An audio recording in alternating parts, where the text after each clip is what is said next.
சூடு பறக்க ஆற வச்சு அதுக்கப்புறம் எகெயின் ஒரு பாட்டிலில் ஸ்ப்ரே பாட்டில் ரெடி பண்ணி நீங்கள் நல்லா மசாஜ் பண்ணணும். So just try it. நான் இப்படி தான் மசாஜ் பண்ணேன். அது எப்படி மசாஜ் டெக்னிக்ஸும் நான் உங்களுக்கு போட்டிருக்கேன். எப்படி பண்ணுறனோ அதே மாதிரி நீங்கள் ரெகுலராக வீக்லி 2 வைஸ் பண்ணிங்க அப்படின்னா உங்களுக்கு ஏர் க்ரூத் செம்ம மசாஜ் இருக்குமாம். ஸோ நானும் ட்ரை பண்ணியிருக்கேன். 2 வீக்ஸாக ட்ரை பண்ண பெஸ்ட் ரிசல்ட். ஸோ நீங்களும் ட்ரை பண்ணால் பெட்டராக இருக்கும் அப்படிங்கிறதுக்காக தான் நானும் இதை ட்ரை பண்ணியிருக்கேன். ஹோம்மேட் ரோஸ்மெரி வாட்டர் எப்படி ப்ரிப்பேர் பண்ணுறது அப்படின்ட்டு.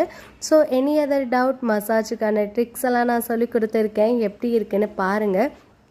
சேம் டைமில் நீங்களும் ஃபாலோ பண்ணிங்க அப்படின்னா உங்களுக்கும் பேபி ஹேர் க்ரோத் ஆகிறத கண் கூட பார்க்கலாம்.